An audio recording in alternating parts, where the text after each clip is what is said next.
Good morning and welcome to the first Creative Lab Live. I'm really excited to welcome you all here. I'm Sarah Faye Eviston. I'm Brent's wife and business partner, and we're so glad that you're here on this great experiment of ours. A few weeks ago, we had our first Drawing Lab Live, and I hope a lot of you were able to join us for that. But this is the first ever Creative Lab Live, a new experimental experience that Brent is bringing to us. So, Brent, can you tell us what we're going to do today? All right. So, yeah, this is our very first Creative Lab Live. So, thank you so much for joining us here. So,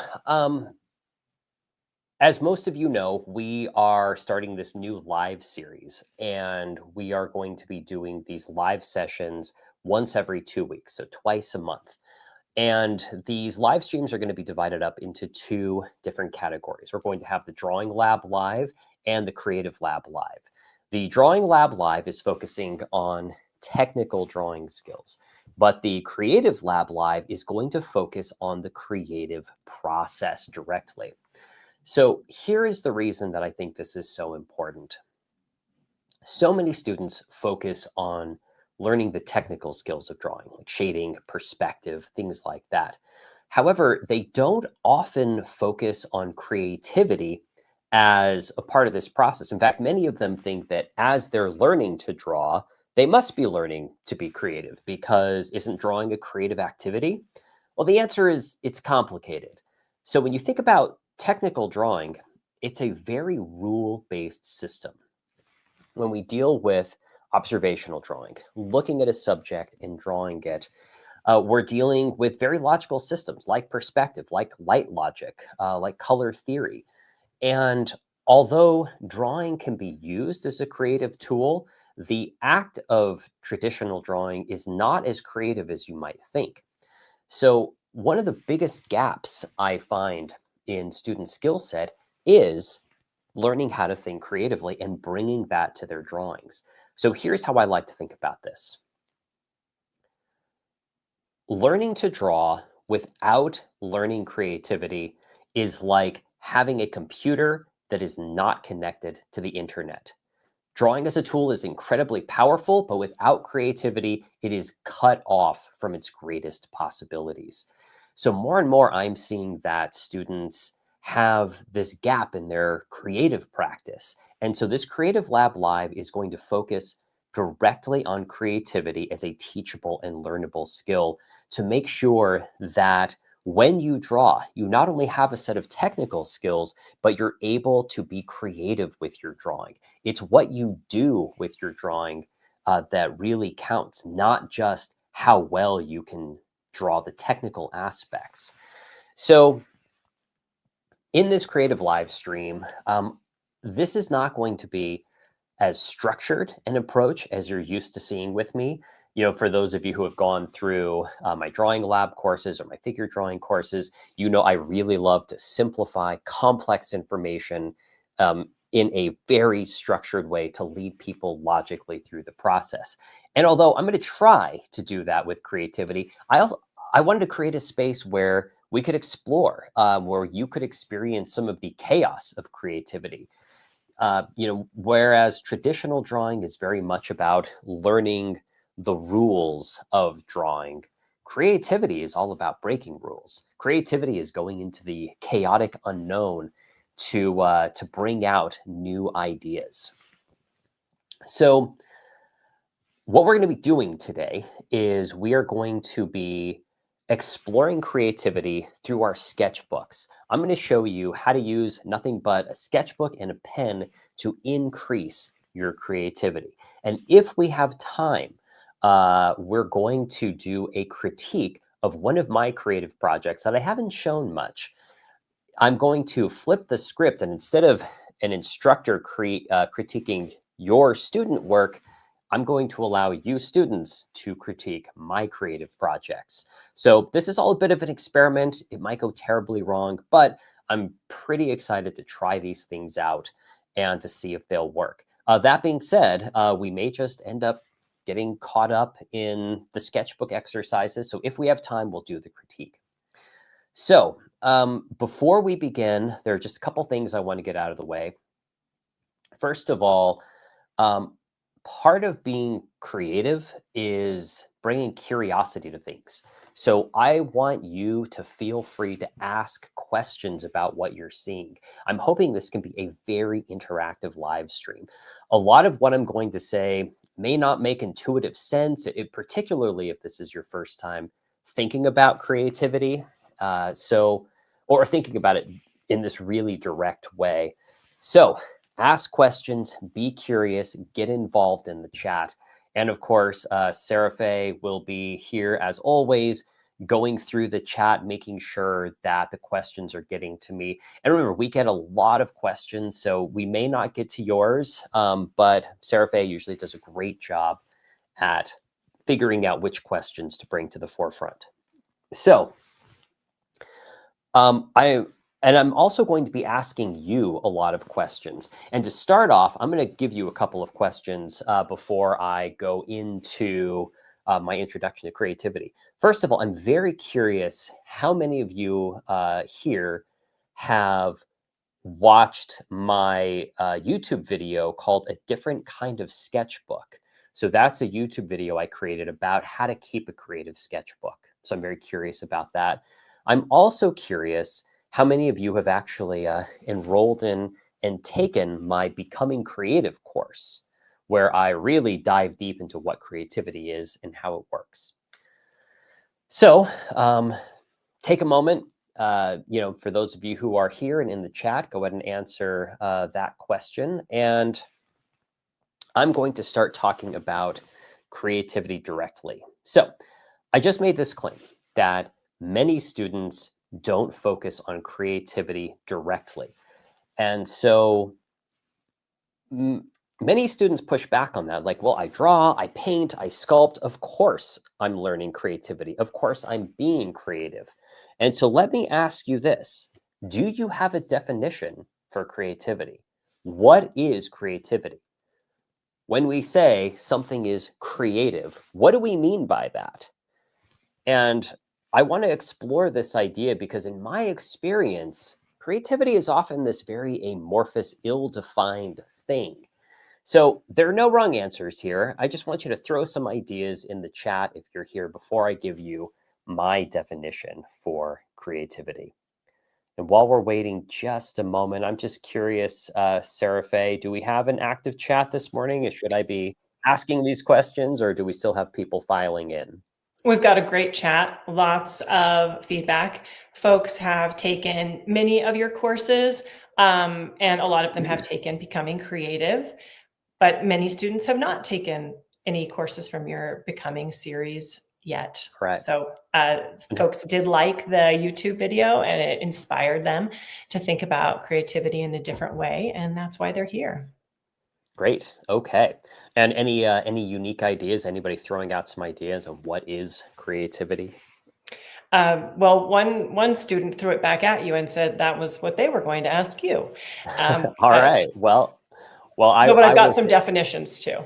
Okay. Okay. Well, I'm just curious just to share. You don't have to give names or anything, but just throw out like how I want to know how people are thinking about creativity coming into the experience. Sure. So we've got creativity, a view that extends boundaries. Okay. Good. Creativity is open and new ideas that come to life in a variety of forms. All right. I like that idea too. So one of the fascinating things about creativity is it actually doesn't have a really clear definition.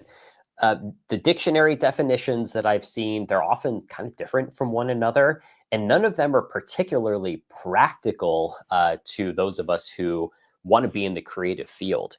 So I'm going to give you my definition, and this is a definition I've also seen used elsewhere, and I think it simplifies creativity down into a very practical way. Now, this is not the only definition for creativity, but for those of us who want to make things and who want to be creative, we need a practical definition. So here is how I define creativity. Let me pull up my written note here to make sure. Okay, so creativity is the act of combining existing things in order to create something new that is both that is useful or meaningful. Now, I know there's a lot there in that definition, so I want to open up a little bit what I mean by this.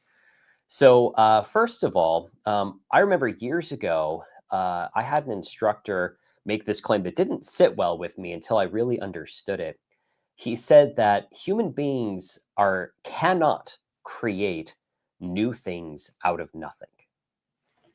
We just can't. That's not how our minds work. We are not gods. We can't start from nothing and just create something.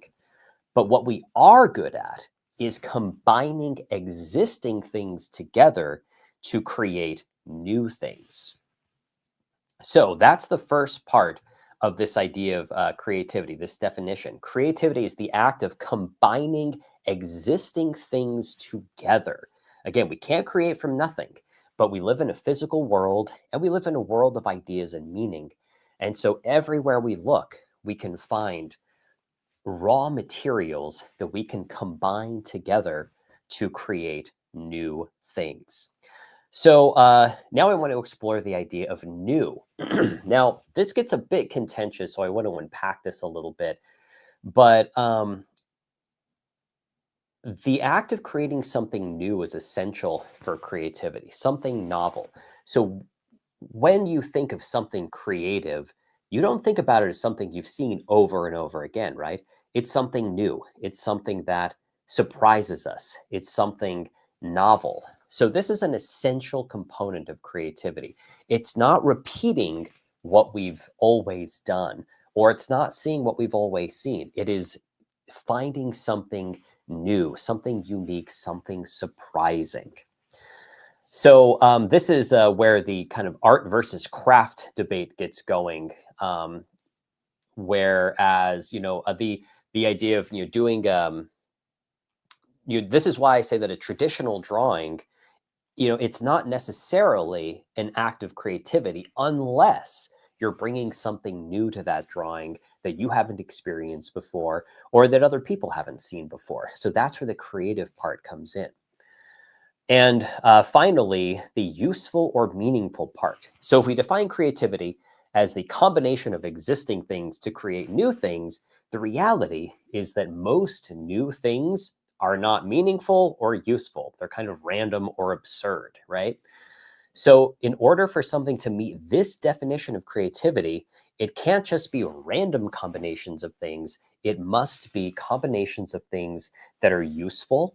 For example, when we combine, the telephone and the internet together, we get the iPhone, right? So that's a combination of two existing things to create something new, but it's also useful.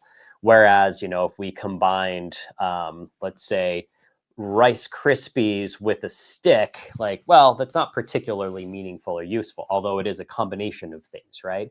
So most combinations of things are not going to be meaningful or useful. So for something to rise to the level of creativity by this definition, it must be both new and either meaningful or useful. And how we get there is we combine things together. So hopefully I've unpacked this well. Again, if this is the first time you've ever thought about this might be a bit of a challenging definition. So I want to right away ask Sarah Faye, do we have any questions popping up? Do we have any pushback popping up to this to these ideas?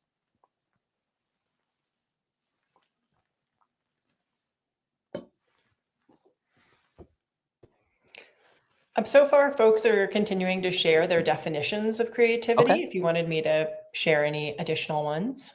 Sure, I'd love to hear some. Exploring new things in a way that inspires me. It can be in art, in cooking, in dance. Bringing your imagination to life. Yes. All right. Sparking new ideas that bring on more ideas. Yep. Great. New connections. And creativity brings the artist's own vision and experience into the work rather than just copying details. Yep. Creativity is expressing yourself through imagery and music and written word. All right. So I want to, those are all great ideas, and creativity can be any and all of these things. So I want to reiterate the definition that I'm going to be working with just to make sure we have it in your minds. So creativity is the act of combining existing things in order to create something new that is useful or meaningful. so, um, so, how do we take these ideas and put them into practice? Well, for now, I just want to focus on the first skill, the idea of creating combinations of things. So, it turns out that ideas that are both new and useful are very rare. And creativity, and most people don't think about it this way, but creativity is very much a numbers game. The more ideas we generate, the more likely we are to stumble across one that is meaningful or useful. So, the skill we're going to focus on in this live stream is called ideation. We are going to focus on the act of generating many ideas. So, let me share with you what often happens when people start coming up with creative ideas. Now, how creativity is actually evaluated. So, a lot of researchers and scientists have tried to nail down what is creativity and how do we look for it? Because, in addition to art, creativity is one of the most sought after skills for hiring in any field. So, don't just think that creativity has to do with art. If you can come up with a new product, a new marketing slogan, a new way of doing things, a new service, that's how new businesses are created. So this is a skill that can be used in all kinds of ways. But how people evaluate creativity is actually pretty simple. One of the biggest things they're looking for is how many ideas can you generate in one sitting or in one project. Now, let me tell you what happens with most people's minds. Most people when they have a creative idea, and this is, of course, what humans are good at. We do this all the time. They have a creative idea, and immediately they start to critique it. They start to try and figure out why it might not work. What's wrong with it? Now, that kind of thinking is great down the road, but it means death to the creative process. What creativity really looks like in its initial stages is generating as many ideas as possible without evaluating or critiquing them. So there's a word for this. And there are actually a few words that you might hear, and they're all referring to the same idea. Some people call it brainstorming. A lot of people use that word without understanding quite the breadth of what it actually means. Some people call it blue sky, and I like the idea of calling it ideation, the act of generating a lot of ideas. So for the sketchbook projects we're going to get into, we are going to focus on ideation. For today, I don't want you to critique, judge, evaluate your ideas at all. Your only goal is to generate as many ideas as possible during the sketchbook projects we are going to be doing today. So we are going to focus on the idea of idea generation today. Instead of quality of ideas, we're focusing on quantity. Now, I know that a lot of people don't like this idea. They think, well, what if my ideas are bad? What if they're stupid? What if they seem ridiculous? And my answer is, yeah, they're going to be bad. They're going to be ridiculous. This is the process. The metaphor you can think of here is this is kind of like panning for gold. Most of what you find is going to be useless dirt and silt and rocks. But in order to find the valuable ideas, we have to sift through as many of the bad ideas as we can. So imagine this. Imagine an idea, a good idea, a truly meaningful or useful idea is a 1 in 1,000 chance. 1 out of every 1,000 ideas are meaningful or useful.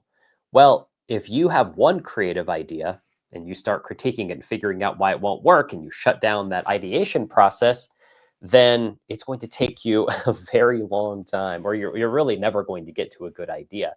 But if you can come up with 100 ideas for something in one sitting, or 1,000 or more, you are much more likely to find an idea that is valuable.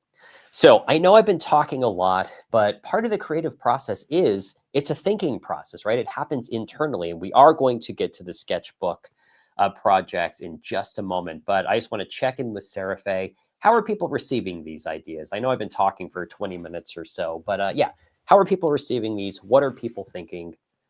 Do we have buy-in? Do we have pushback? I wouldn't say we have any pushback. We do have some questions if you'd like me to do that. One of which is, could you repeat the creativity definition one more time? Yes, of course. And in fact, I also want to repeat why we're doing this, because I think this is just as critical. Learning to draw without learning to be creative is like having a computer without hooking it up to the internet. It is powerful, but ultimately disconnected. So that is why we are here, because learning to draw is only half of, or rather, the technical skills of drawing are only half of learning to draw. In order to fully embrace drawing, we must also increase our levels of creativity. Okay, so here's my definition for creativity one more time, and I'm happy to repeat it as often as possible. Creativity is the act of combining existing things in order to create something new that is useful or meaningful.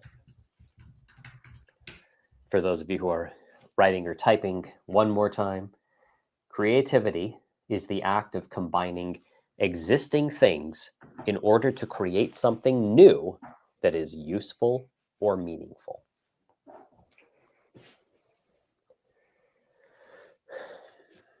If you'd like, I And could Sarah share some Faye, questions or I can hold them for later. no, I'd love to hear people's thoughts and or questions.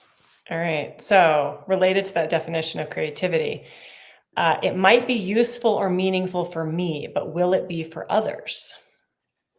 Well, that's a great question, and actually a huge question as well.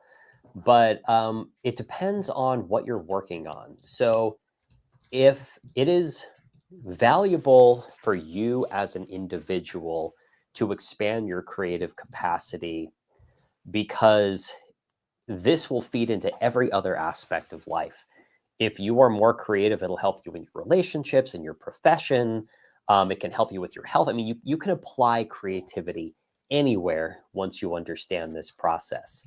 So even if something, let's say that throughout your creative explorations, you stumble across an idea that is truly new to you and you find it profoundly meaningful or useful. And then you learn that somebody else came up with that idea 10 years ago. Well, the sheer act that you came up with it was new to you, and it was valuable that you were able to go through that process.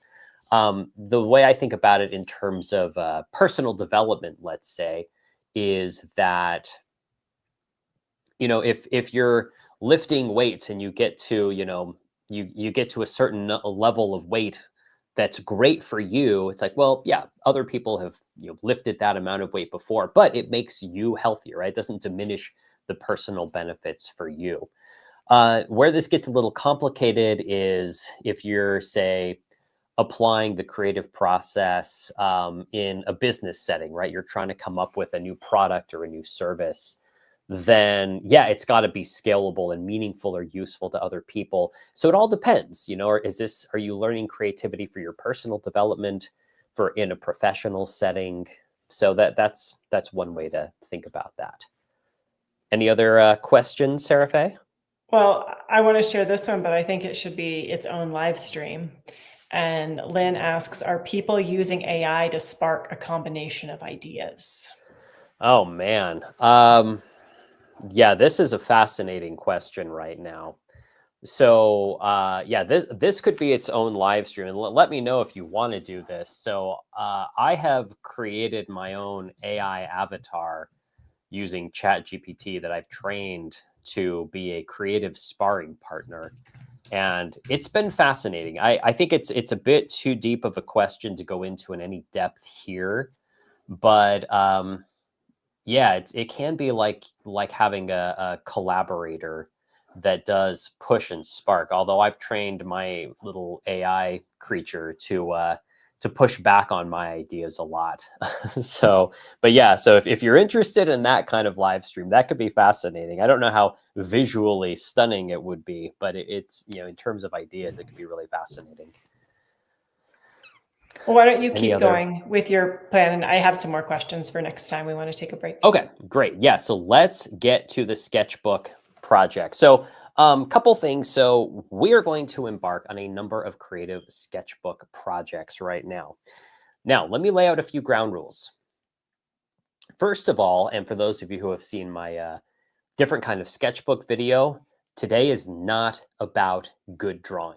The only thing that's important here is to generate a lot of ideas, and we do not want to evaluate them. That can come later on, but first, we just want to focus on idea generation.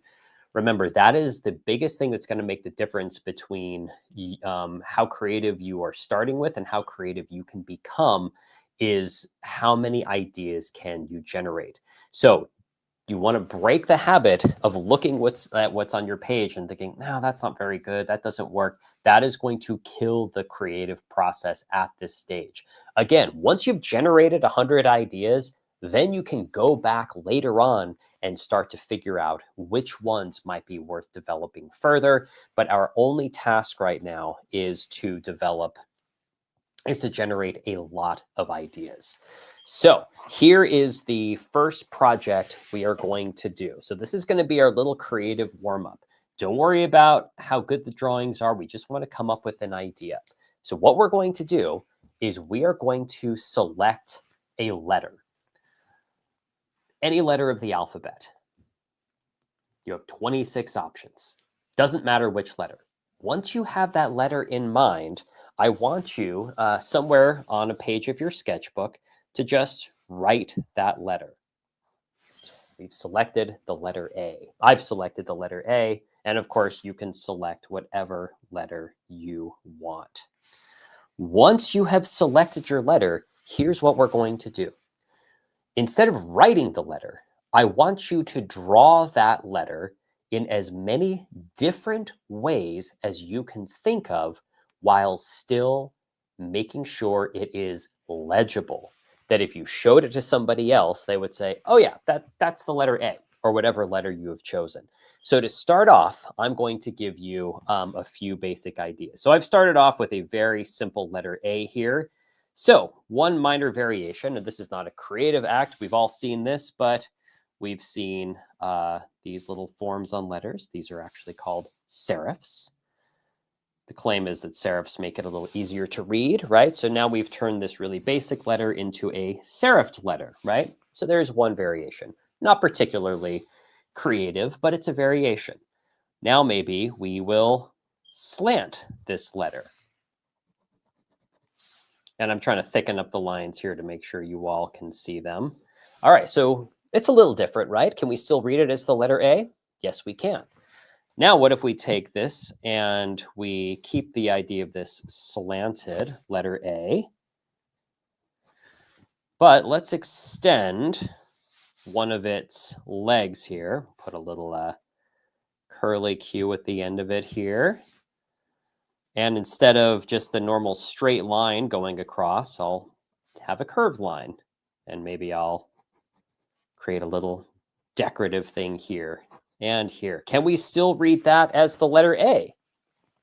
Yes, I think so. You let me know in the comments. All right, so we've probably seen letters similar to this in the past. So now let's try pushing it further. So I'm going to try and create a letter A using squiggles and scribbles here.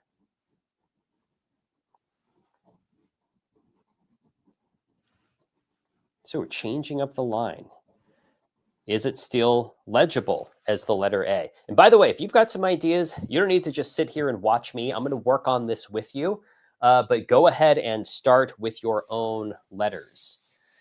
So now I'm going to bring this back to a basic letter A, but I'm going to make it look like it has sprouted hair. nice hairy letter. So, part of what's happening here, I just want to get this out there. Like, I'm just having these ideas come to mind. This is unscripted. I haven't figured these out in advance. So when when I teach these creative projects, I do like to uh, try and keep it fresh and come up with new things. So note here that the idea of combination is well at work here.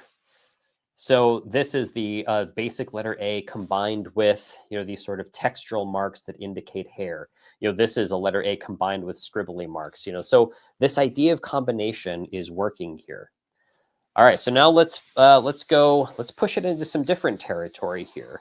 The letter A is normally very much based on straight lines and points. So what if I have a circle instead? And I'm going to cut out some shapes here. I also want you to note that I'm not too focused on drawing well. I'm much more focused on the ideas here. So these are not good drawings. If you're familiar with me, I do like to draw. I'm not terrible at it. If this is your first time you've ever seen me, I'm not too bad at drawing, but that's not what this is about.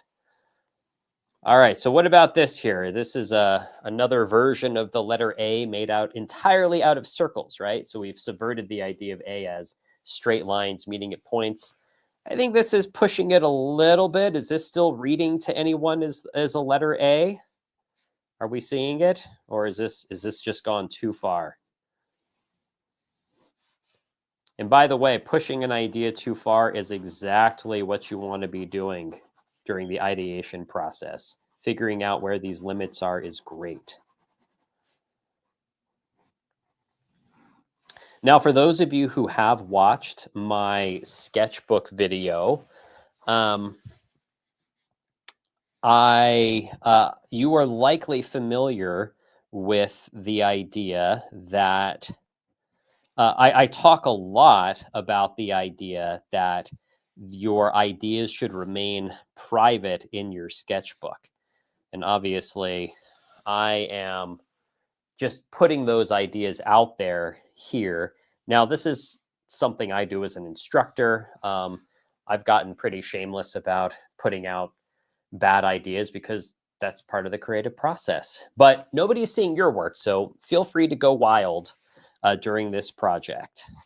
So let me check in. So are these still reading as A's, the letter A's, or have I gone too far? And I know that some of you can't share your work visually, but I'd love to hear some of any descriptions of ideas you might have come up with.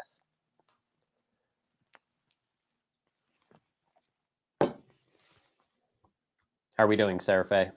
Well, I don't have any responses yet from our viewers. I'll tell you that I thought maybe you were going too far with that circle, but I do see it now. So you see it as an A? I do see it as an A, so maybe we need to push it even further. All right, so here we've just come up with 1, 2, 3, 4, 5, 6, 7 different ideas on this letter. And of course, we could keep going, but hopefully while you're watching this, you are going through your own. I would suggest a bare minimum of 3.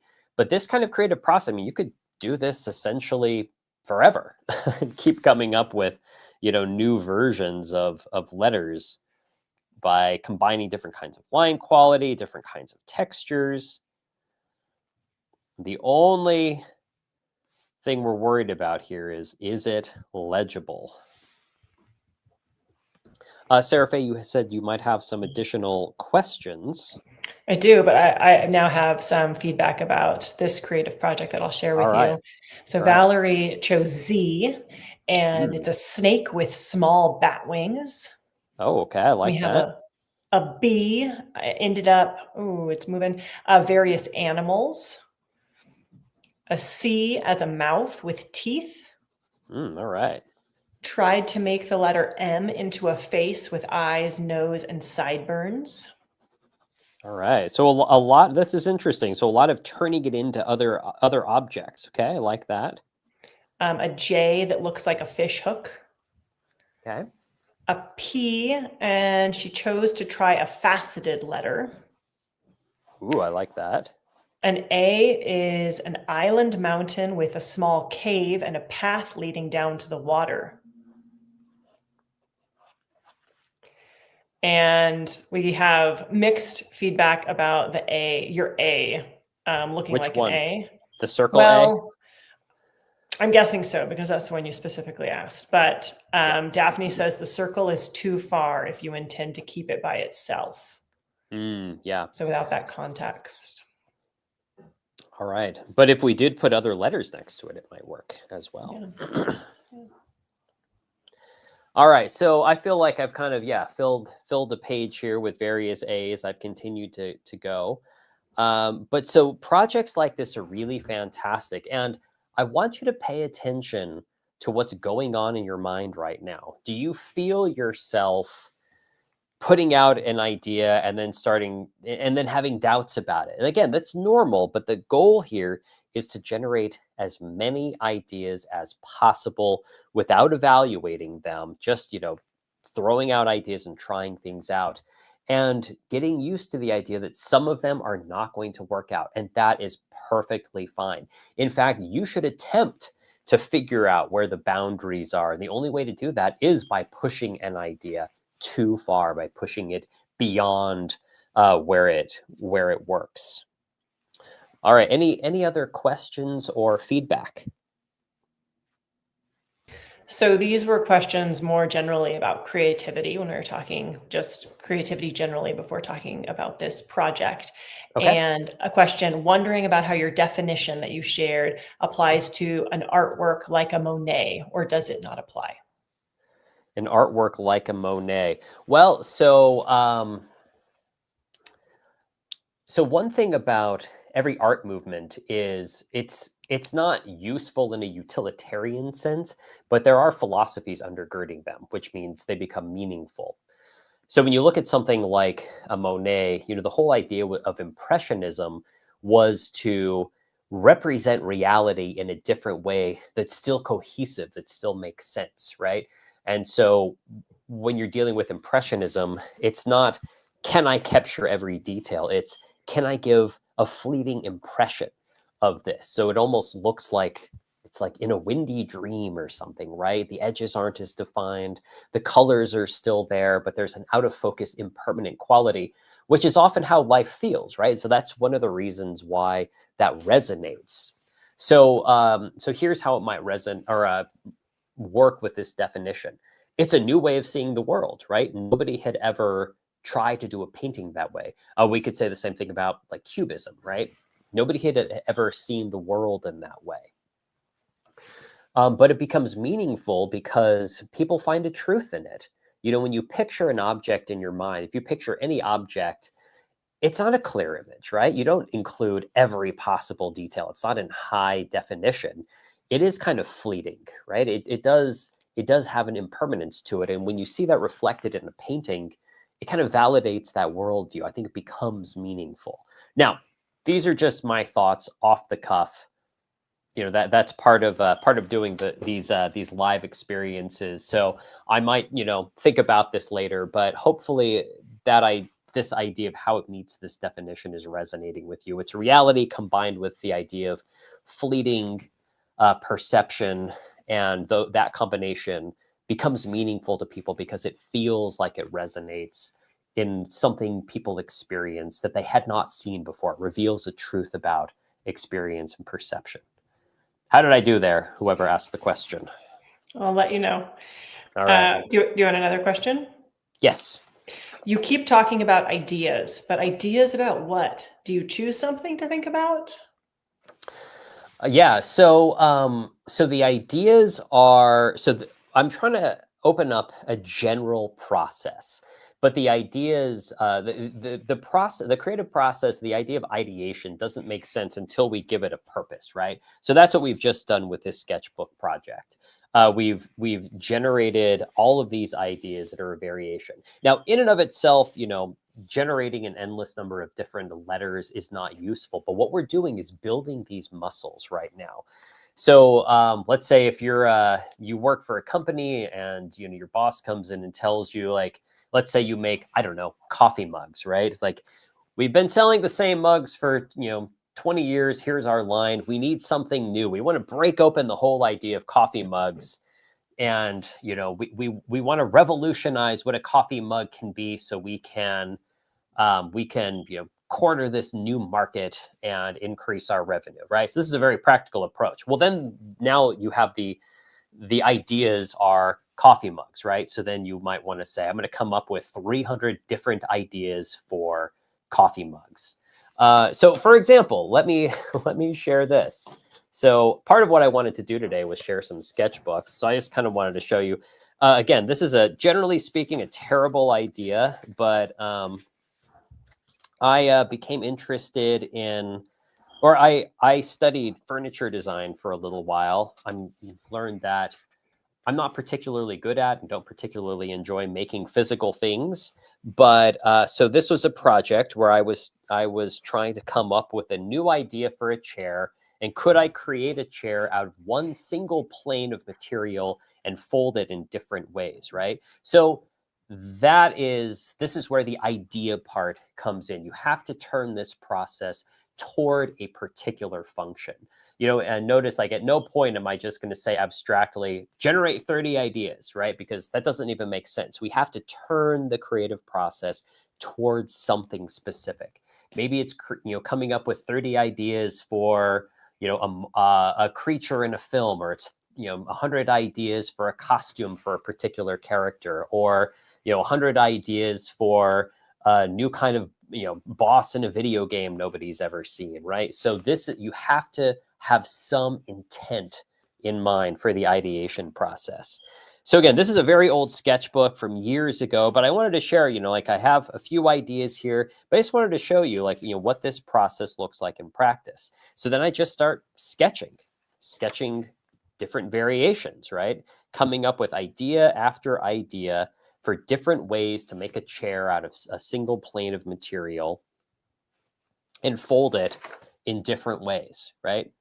Over and over and over. I'm not evaluating these yet. I'm just trying to figure out, what this process might look like.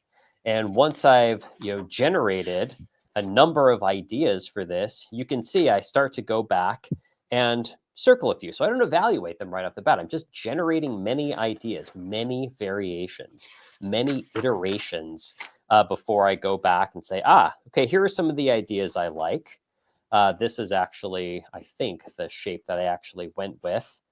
And, but, like, there are many, many variations of the same idea. I'm obviously not counting these, but see, I've had many pages of just kind of playing and exploring, trying to find new ideas for a different kind of, a chair, right? So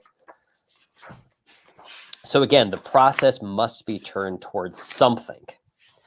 All right, Sarah Faye, I wanted to check in the chat to see where we are. Any other questions, or are we ready for the next sketchbook creative project? Sure. Just wanted to share that the viewer who asked about Monet and creativity said thank you, and that it was very helpful. Great.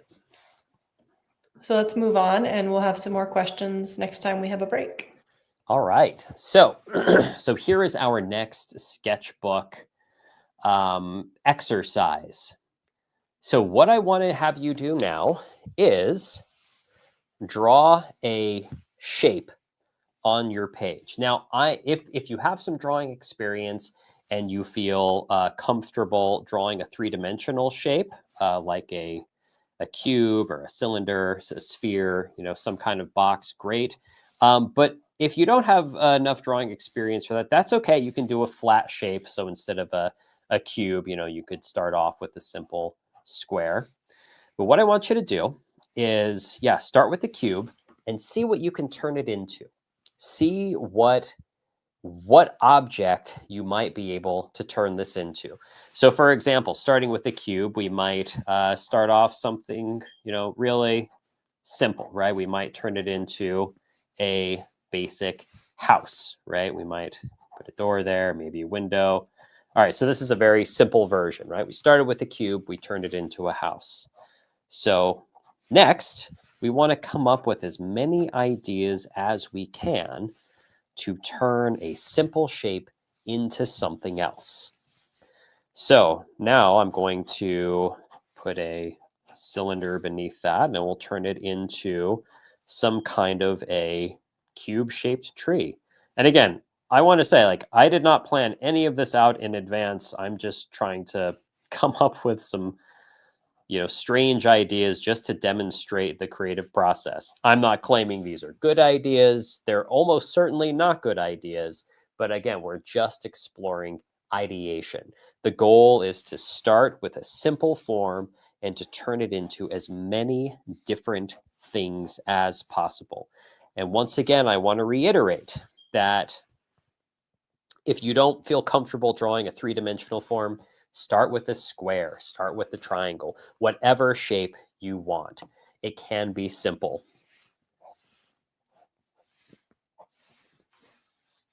So what am I going to turn this one into? I think I'm going to slice this up a bit. All right, so you have your project. Any questions? So I want in your sketchbook, select a shape, either two-dimensional or three-dimensional, and begin turning it into as many things as you can. You start off with a fresh shape each time.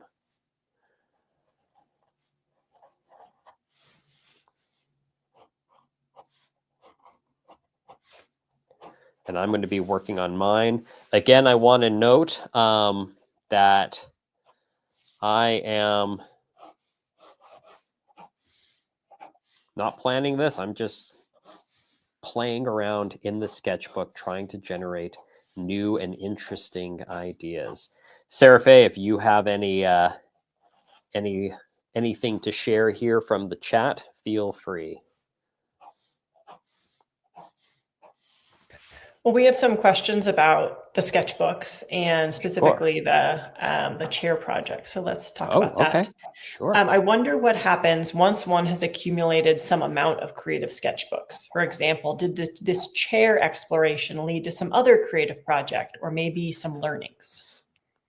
Yeah. So I just brought out a small stack of my sketchbooks, which we can go through a little bit if we like. But I don't know how many sketchbooks I have lying around the studio. I mean, I think it's under 100.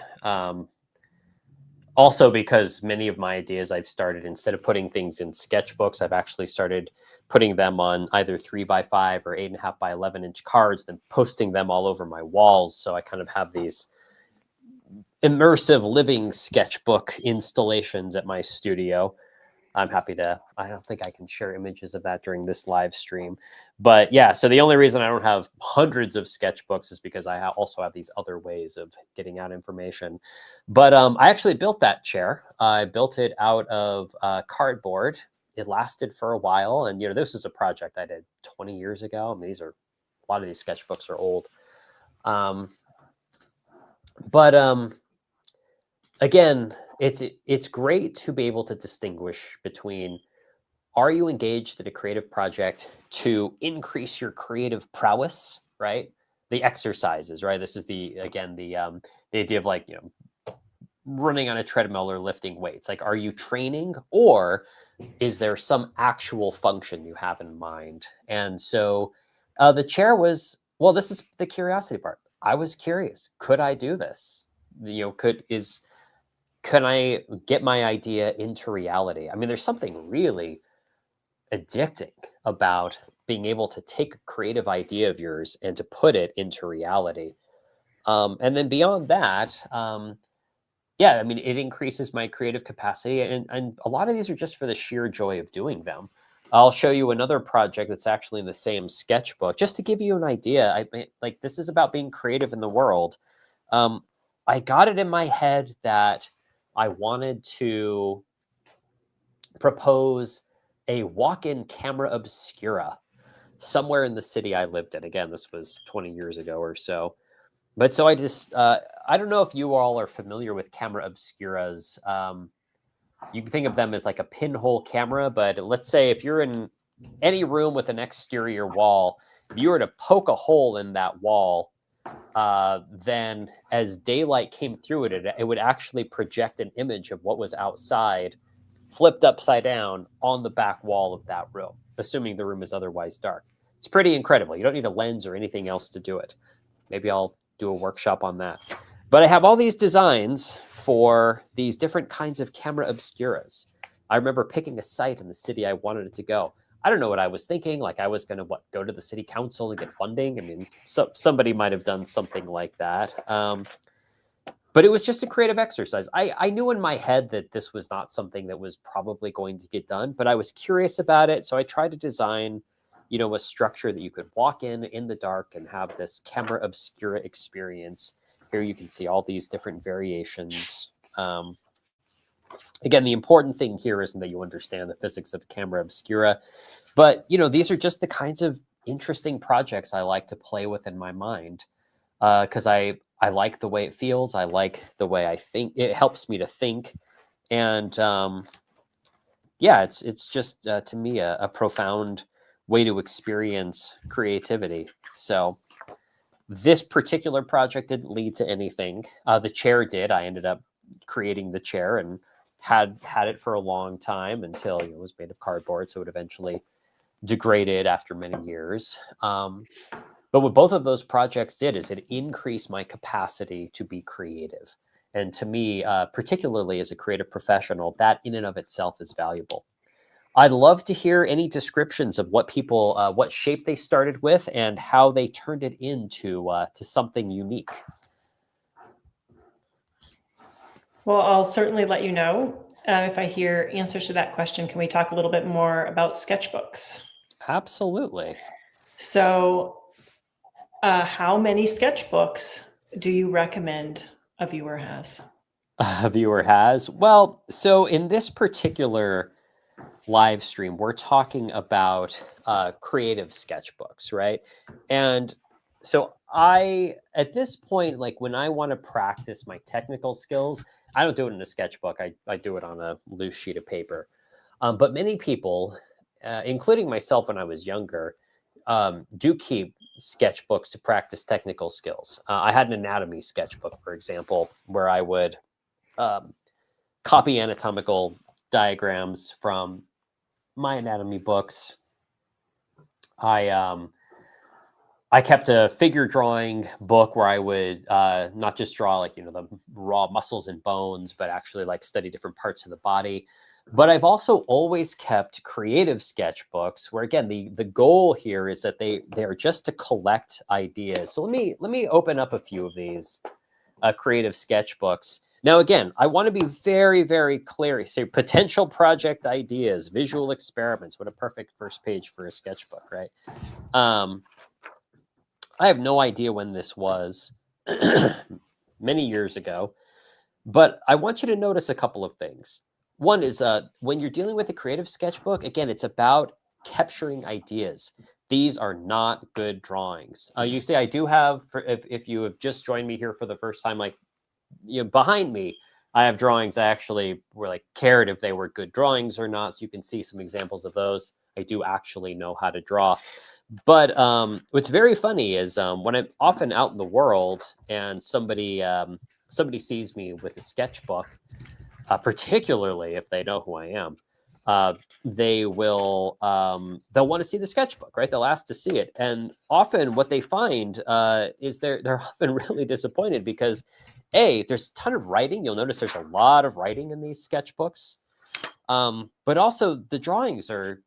But if you just saw, let's say, this drawing, it does not indicate that I know how to draw, right? So, so people often are a little confused when they see my sketchbooks. The drawings are rough, and that's part of what creativity is about. When you're capturing your creative ideas, it is not about good drawing. It is just about capturing as many ideas as possible. Oh, Seraphi, you might remember this. We were thinking about putting that addition on our house, and I decided to pretend I was an architect for a time and do sketches about what this addition might look like. Yeah, those windows look like they'd be really, really cost effective. I like that. Yep. Yeah, great. Yeah. So again, this is a terrible idea, by the way, just opening my sketchbooks at random. I have no idea what's in here. And one thing about creative ideas is they aren't always family friendly. So yeah, try not to read. So oh look, here's me doing typography sketches for Drawn to the Moon. Wow. This sketchbook, well, no, that's not an old idea. That's just a sketchbook you've used at different Well, points. okay, so here's a person with a face made of crumpled paper, I think. Mhm. So again, like whenever I have an idea, a flaming hat, I don't know why. Whenever I have an idea, I like to record it. I like to put it down. So there are people I know who like date their sketchbooks and will go through one sketchbook. I have sketchbooks all over my studio. So in any given sketchbook, you might find something that was drawn 20 years ago and something that was drawn 20 hours ago, right? So I don't date things. It's just a collection of ideas. But so yeah, I thought you might find it interesting to open up some of my creative sketchbooks to see what's actually in here. All right. So any useful any ideas from people's creative sketchbooks? Sure. So, let's Uh-oh, see. copyright issues. Hold Oh, on. yeah. A Uh, box that looked like, oh, yes, that's familiar. yeah. Go Hmm. ahead. A box that looked like people. Mm-hmm. A triangle was turned into a kitty nose, close up, and a bird beak and an axe blade. A basic cube into a mailbox, a panel truck, a tall building in perspective from above, and a wood stove. Wood stove. Great. I like that. A cylinder turned into her whole kitchen, a teapot, a pressure cooker, a potted flower, a pitcher. Great. So I know that these kinds of projects from one perspective can seem insignificant. But again, this is kind of like lifting weights. You are developing a creative skill. And it's, when you're lifting weights, the idea is you always add more weight. But what you're going for here is, can you increase the number of ideas that you can generate for any given project, right? That's the goal here. That's how you will know you're becoming more creative, when you can generate. Again, most people, they'll do one idea and then they'll critique it, right? And I'm sure that some of you, and I'd love to hear your thoughts in the comments. I'm sure some of you have experienced putting out an idea and immediately saying, well, that's stupid, that doesn't work, that's not well drawn, that's ugly, even though you're just by yourself, right? And what you want to do is just push through that and just keep generating more and more and more ideas. So yeah, so these are all drawings from my Bluebeard's castle exploration, where I saw a coffee siphon too. yeah, a Bluebeard coffee siphon. Hmm. So yeah, all kinds of An A is A. well, so this is good. So let's pause here.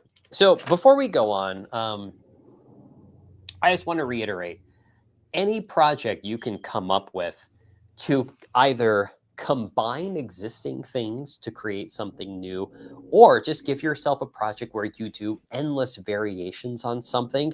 These are the raw skills of creativity, idea generation. Um, as we do more and more of these Creative Lab live streams, I will unlock more and more of the creative process. But just to start, I wanted to start here. This is the first skill, is idea generation. The more ideas you can generate for one thing, the more creative you will end up becoming. And again, I just want to reiterate again, that numbers game. If only 1 out of 100 ideas is meaningful or useful, and you come up with 10, you're very unlikely to hit that idea, right? But if every time you sit down, you can come up with 100 ideas, or have multiple ideation sessions where you're coming up with 100 ideas for something each, well, then, like, now you've got something. Now you are so much more likely to come across an idea that is meaningful or useful. So this is the first skill. So I want to share one additional idea for a creative project, and then we only have about 20 minutes left. So I want to get to the critique, but I'm going to give you a sketchbook project to try on your own. You can start it now, or you can do it later in your sketchbook. But I want you to select 2 objects, 1 natural object. Could be an animal, it could be a shell, it could be a rock, a tree. I want you to select 1 natural object and 1 human-made object. Could be a mixer, it could be a spoon, it could be a coffee cup, it could be a camera. And I want you to combine them together to create something new. So that is your next prompt. Now, like I said, you can start on that now, or you can try that later, but you can always come up with any kind of project to do where you're combining things together, right? And so, by the way, when you combine your, let's say, tree into camera or whatever it is you choose, come up with as many variations as you can. How many different ways can you conceive of to combine those objects?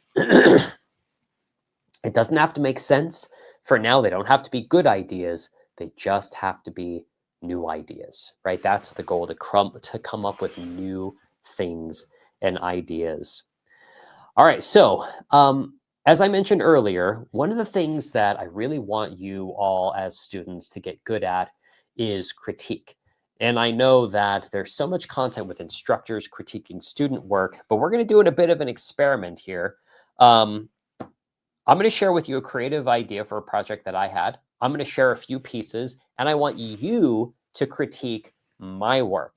Now, a few ground rules here for critique. I am not looking for compliments. And when you critique someone else's work, honesty is critical. I want to know what's working, what's not working, and ideas for how I can improve something. Now I'm going to show you work from a project that's a number of years old. It's been exhibited.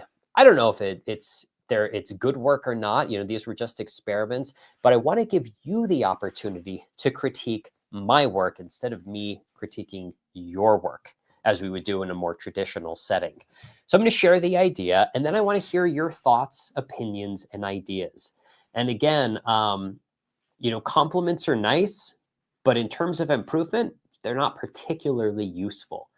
So I actually had a habit of either going to people who I knew didn't like me very much and ask them to critique my artwork, or I would, before a critique, yeah, like I would try and create a setting where just people knew, like, I'm not looking for, I'm not going to do this now, but I've even banned people. Like, I don't want to hear anything positive about my work. I only want to hear what's not working. And so this is key to being able to advance as an artist. So I want you to start to develop that ability to critique work. And I will tell you, I come from a pretty brutal critique culture. You're not going to hurt my feelings. I have been through brutal critiques, and I've developed a pretty thick skin. And yeah, so don't worry about it. I'm going to share the idea, share the work, and then I'd love to hear your thoughts and ideas, with an emphasis on what can I do to make these better? What can I do to make these resonate more? And particularly, again, this is old work. It's already been exhibited, so I don't want you to feel like you're going to hurt my feelings. Okay, so here's the idea. So in this sketchbook, you can see I've kind of sketched out an idea here. I ask myself the question, how could I bring drawings into the third dimensions? How could I take a flat drawing and make it into a three-dimensional object? I was very curious about this idea. Sarah Faye, we may need to be a little clever on how we show these in the camera. But so the idea that I came up with was intersecting drawings. So you can see here, I have two axes here, and I have part of a drawing here, but then I've intersected it with another drawing. So it's two flat drawings intersected together to create some third thing. So I'm going to show you my prototype for this here. So let me see if we can sort of figure out how to do this. So notice that this is a combination. I've combined the shape of an apple and the shape of an explosion. And when you bring drawings into a third dimension, they're also opposite sides. So I've just put random images on the back sides of these. So this was my prototype to see if I could get this to work. So intersecting drawings, that's the idea. And so I explored this from a number of different viewpoints. Again, I just thought it was interesting. These were exhibited. You and I were married when these were exhibited. So what, about 10, 12 years ago, Sarah Faye? 10 years ago? It was right before we moved, so probably 13 years ago. Yeah. So I'm going to show you a few variations of these. So that was my prototype. So here's one that I feel is a little more finished. So with this one, I'm trying to figure out if you want to show it on me. I combined the shape of a crow with a top hat. And then on the back sides, I have blood cells for the crow and image of an observatory on the back. So part of the fun of this project is I chose a lot of these images to fill the back sides either intuitively or at random. So I wanted to see what kind of meaning they would generate if by just making the object. So it wasn't that these are like designed meanings that I was putting forth. But yeah, so I just want to kind of show these in the round so you can get a sense of what they look like. And, from one viewpoint, it's always interesting is they kind of looks just like, actually, let me move out of the way here so you can maybe see the silhouette of the crow a little better and kind of see what it looks like. So all of these also stand on their own, which I like. Here is another one here. Whoa. So what do you think of these objects? Give me a critique. Again, these are just creative experiments. I'm just curious, what do they make you think about? What do they make you feel? Do you find them interesting? If not, why not? And as always, how could they be improved? So here is our thought or our little experiment. You get to critique my work. Do you have the microscope? I do indeed. Okay. So Valerie was here I have asking for more than 2 planes. So can you, that's what I thought that could be a good one to show. Yeah, so the microscope has an additional plane here. So this actually has 1, 2, 3, 4 pieces. So again, the images here on these were selected at random or intuitively just to see what could be done with these.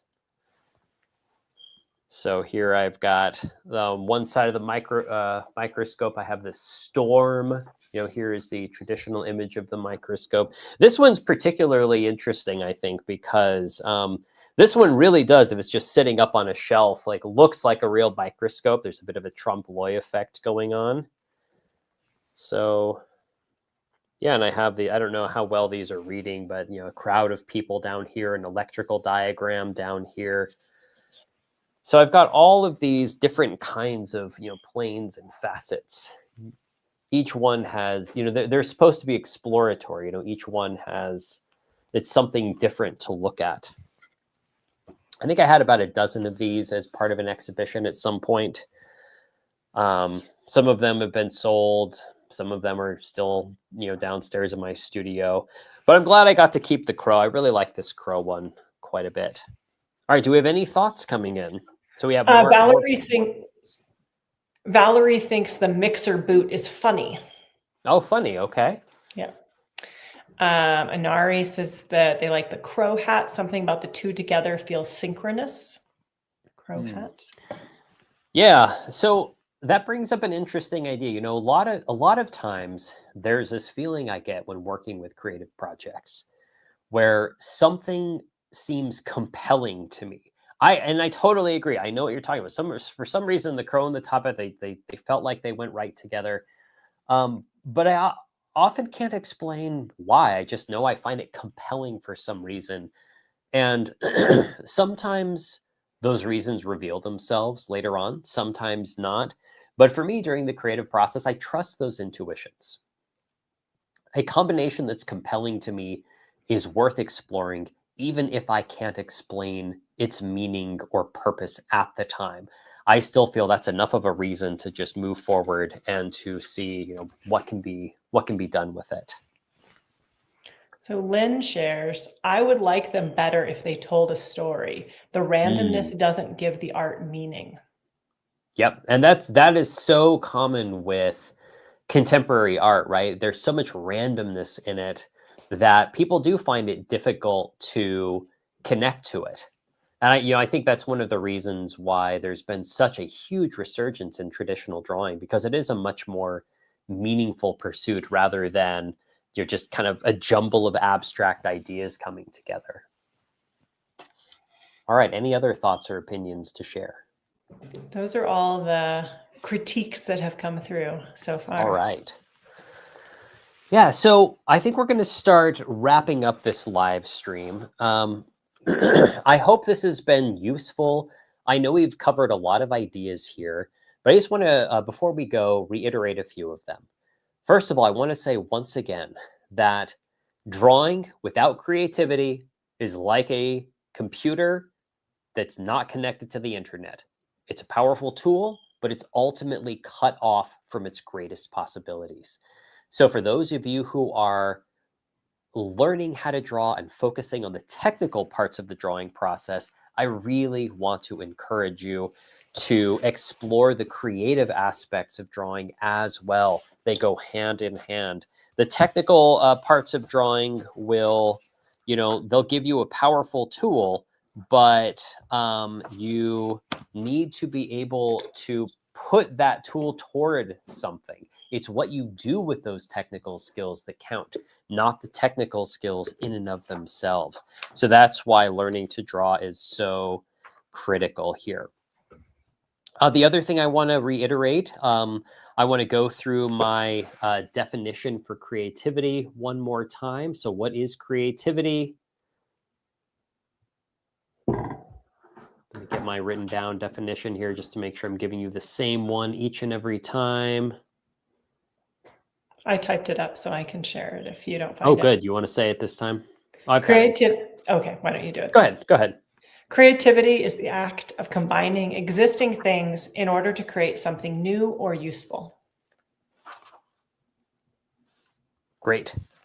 All right. So, and just so you know, some critiques have come in. So I know you want to wrap up, but if you want to hear, okay. Sure, I'll hear a couple more. Okay.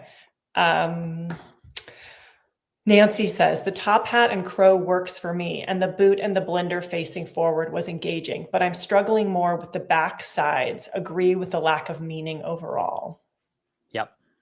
I think the crow and hat stood out because visually they share the same adjectives. Yep, perhaps. Yeah. I think this is an answer to my question, which was how do the pieces make them feel? And the answer was awkward. I like the crow and hat on one side, but not on the other side. It doesn't seem to go well with each other. Yeah. Yeah. And so, part of these projects are just me as an artist exploring ideas and putting them out into the world just to see how people respond. That's part of the creative process too.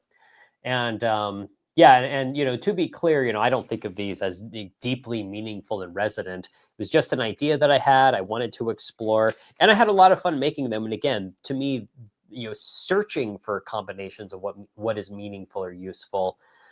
For me, that's all a part of this creative process. And I would say these were kind of much more like an ideation process, right? Just coming up with the ideas, coming up with variations to train my brain to be more creative. And, as Seraphe said, those were created something like 15 years ago, exhibited maybe 13 years ago. So when I was earlier on in that creative process. So the other thing I wanted to get out there is, your first step toward increasing your creativity is all about generating as many ideas as possible without judgment. So I wanted to open up my own sketchbooks and show you how that process works for me. These aren't good drawings. These aren't drawings that I thought anybody would ever see, right? These are drawing to explore ideas. And again, a lot of writing. And I think all of you should have a creative sketchbook where you are exploring your own ideas. So, just on that note, once again, I think in this sketchbook, I was creating a trying to explore different ways of making folding tables for some reason. And, I came across this sketch. I asked myself, like, what's the strangest, least functional table I can make just to get my ideas flowing? And this is what I came up with, right? A table that doesn't look useful at all, but I think it looks interesting. And again, this is probably a drawing that took a minute, maybe 2 minutes at most. Here I'm exploring different geometries for buildings.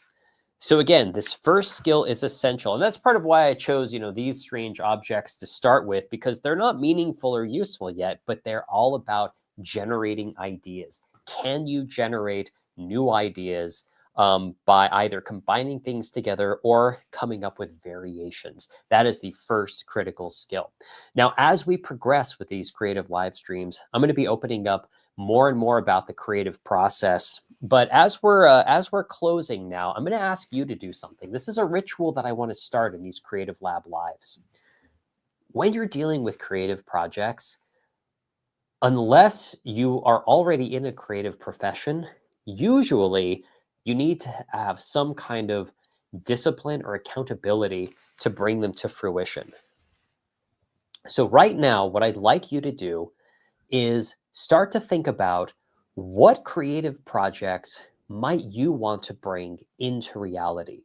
You don't have to decide right now, this second, but I want you to think about this. This is the final thing I want you to put in your creative sketchbooks. I want you to think about what creative ideas you might want to bring into the world. Now, a month from today, we are going to be back here for the next creative live stream. And I want you to have taken at least one step toward bringing that creative project into the world. And the ritual that I want to start at the end of each of these Creative Lab Lives is to hold each other accountable.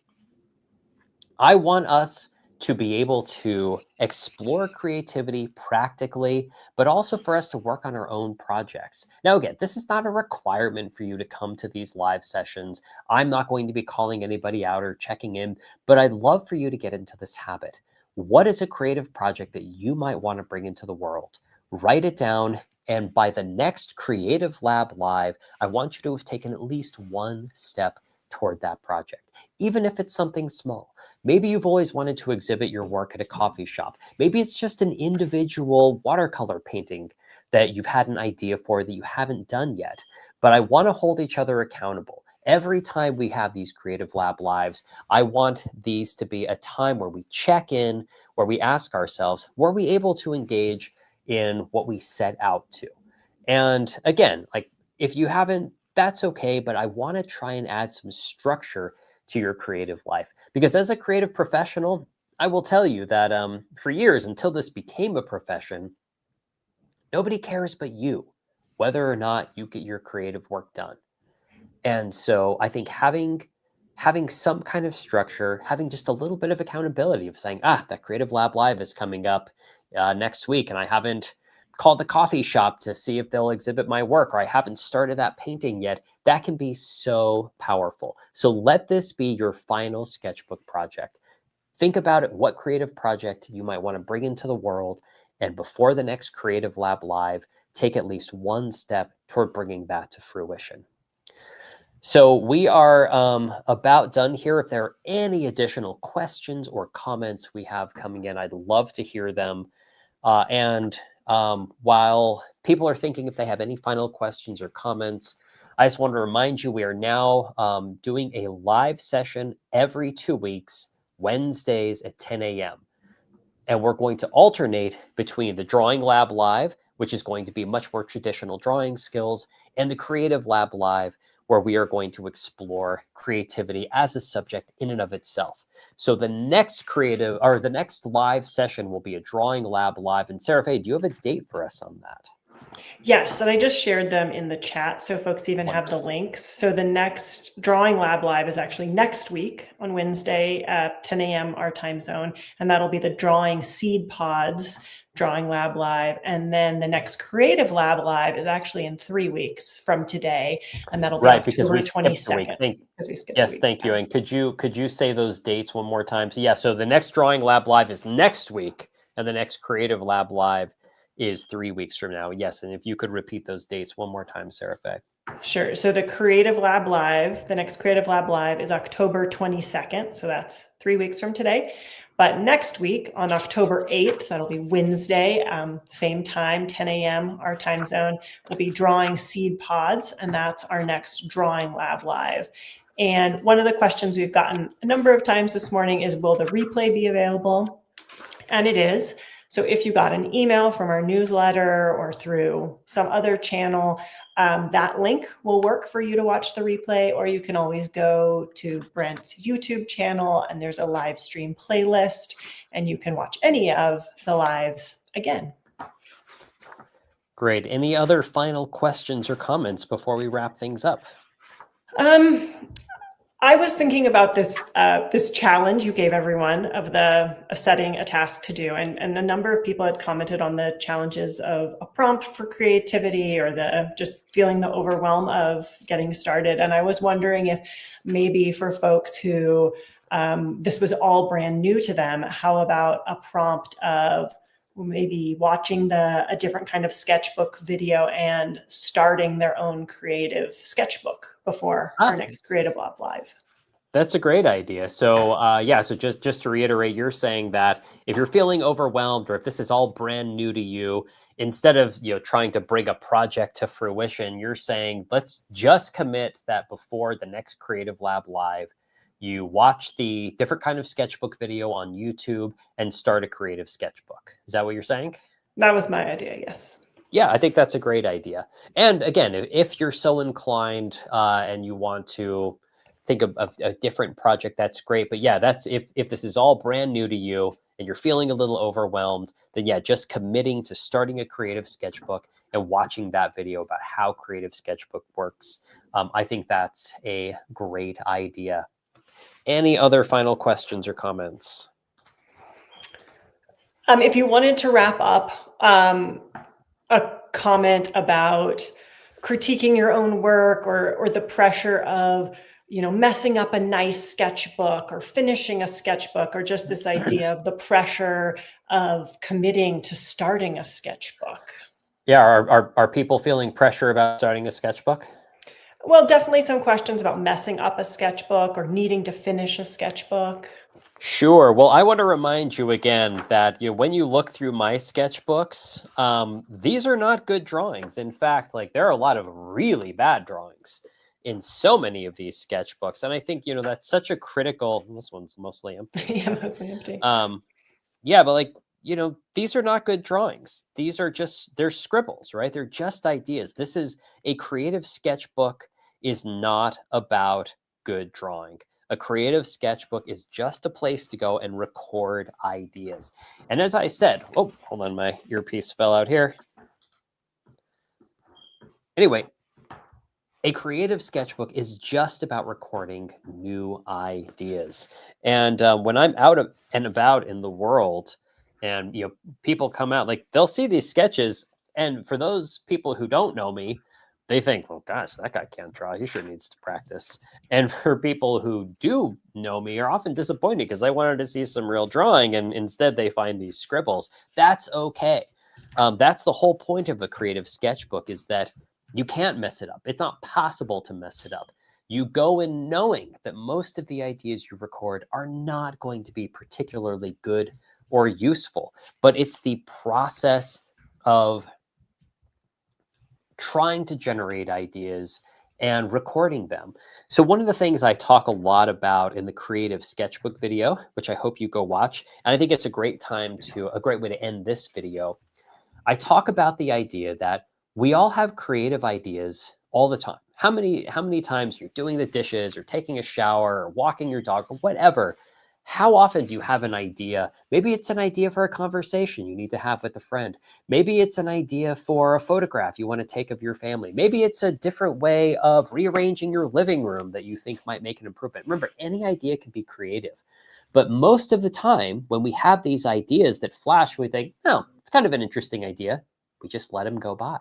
And so much of having a creative sketchbook is saying, no, I don't care if it's an important idea. It doesn't need to be a good idea. It doesn't need to be a big idea. But I had an idea, and I'm going to write it down because I never know what the good ideas are going to be in advance. And when you record an idea, even if it's just in a terrible little sketch and a few scribbled notes, when you record that idea, you are sending a signal to your mind that your ideas matter. Your ideas are important. And that is such a critical thing to tell yourself when you are starting off on your creative practice.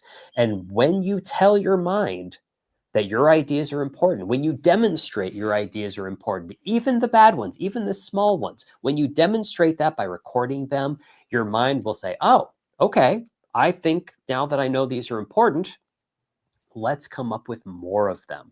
And again, I know this seems simple, but again, in my experience as a professional creative, this is such a critical step.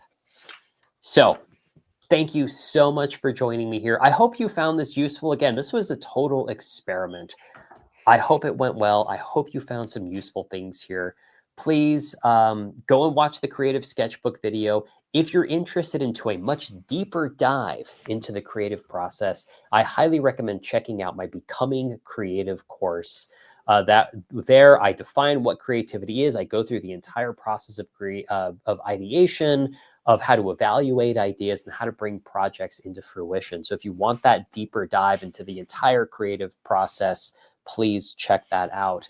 And if you're just here and want to experience these live streams, we're going to be unpacking the creative process over the months as we go. So I would love for you to join me here again. So thank you so much. I hope this has been useful, and I hope to see you again in the future. Sarah Faye, do you have any closing words? My closing words are there have been a number of great comments and questions that have come in at the end, and we'll definitely save those to talk about at the live stream next week. All right. Yes. Thank you so much, and we'll see you again in the future.